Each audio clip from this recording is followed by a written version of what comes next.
Welcome everyone to Community Canopy, the series where I take your custom operator ideas from my Discord and showcase them here on YouTube. All this starts over on my Discord, where you can fill out the submission sheet and have a chance of being featured in a future video. Before we start, 80% of you guys aren't subscribed to the channel, so if you like this video and want to see more of this series, let me know by liking, commenting, and subscribing, as it is absolutely free and helps me out a lot. Thank you all so much for your support. Let's get right into these operators. First of all, sorry about the content break there.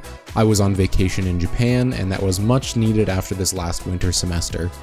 I've got a lot of ideas rolling around now, however, and I'll soon be branching out into streaming and other games I enjoy.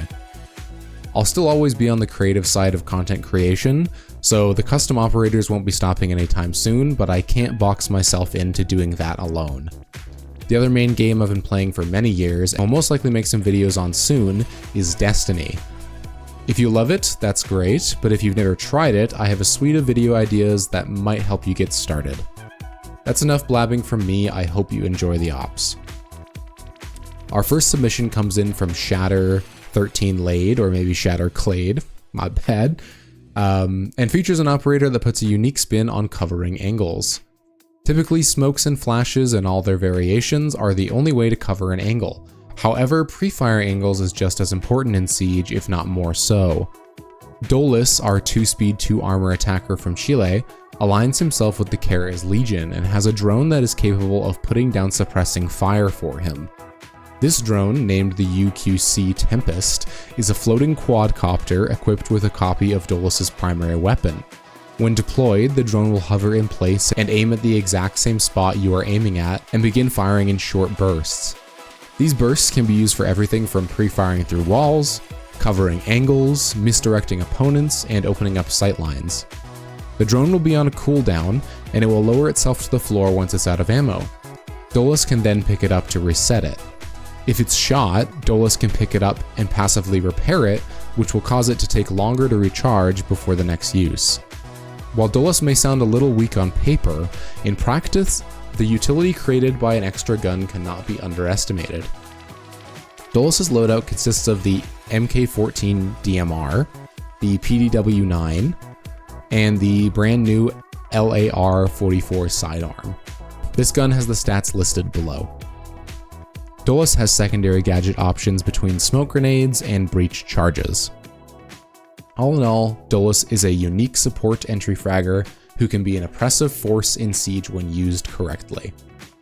Next up, we have a submission from Seer. This Canadian operator has a unique way to clear corners and rooms without directly face-checking them. Ricochet is a 2-speed, 2-health attacker that aligns with Red Hammer.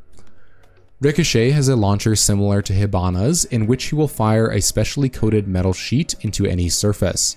After it is attached, any bullets that come into contact with the surface will bounce off the metal and fittingly ricochet in the other direction.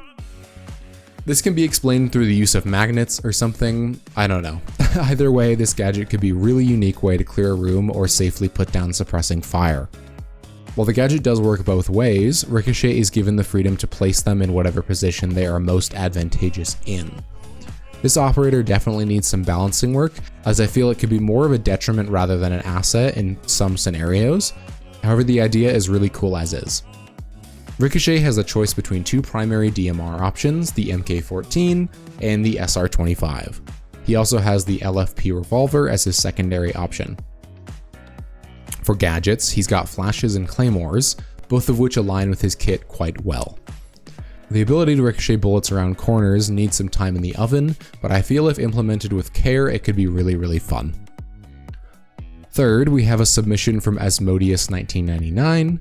This 2-speed, 2-health attacker from Australia has an anti-flank info gadget, something which we don't currently have in the game.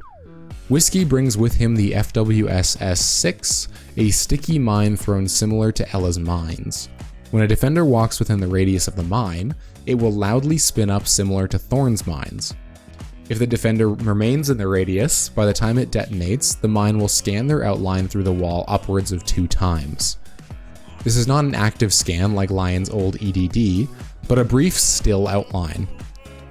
Even if the gadget is avoided, the windup can still be heard, alerting attackers in the area of a flank. Whiskey will get 3 of these mines. As Gridlock is personally a favorite attacker of mine, I feel this is a fantastic take on a flank watch niche, as it's something we need more of in unique ways.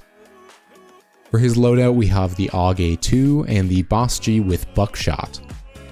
For secondaries, we have the Super Shorty, the Bearing 9, and the P9. Finally, for gadgets, we have Impact EMPs and Claymores. This loadout is a little strong for how powerful Whiskey could be, so it might need a little tuning for now, but it is a fantastic gadget, so don't worry about the loadout too much. Last but not least, we have our final submission from Soyuz. This 3-speed 1 armor attacker shifts the meta on what we consider to be a support operator. Debara has an IET trauma kit, a medical kit that has the ability to revive players who have recently died.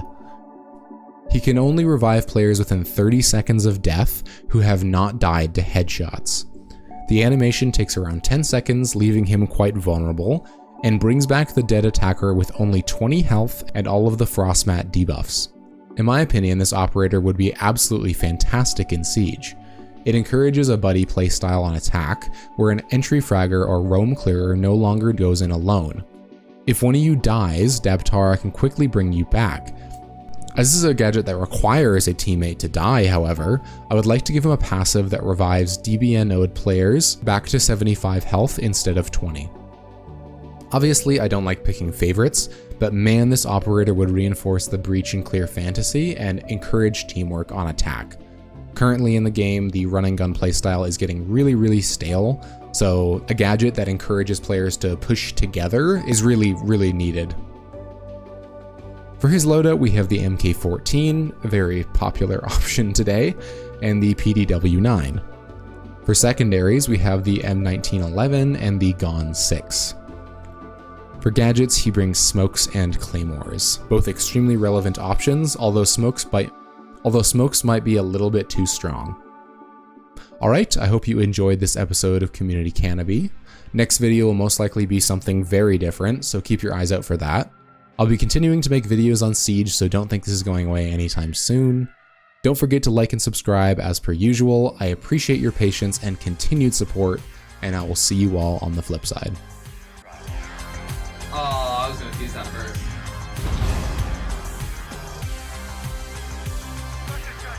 One of them's playing Shark and I'm scared.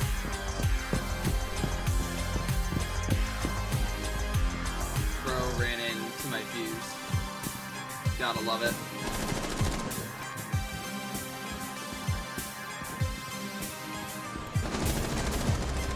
Oh, that's you.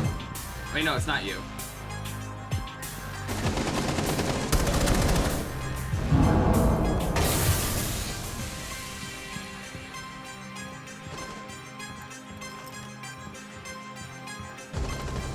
And one of them was playing Top Shark.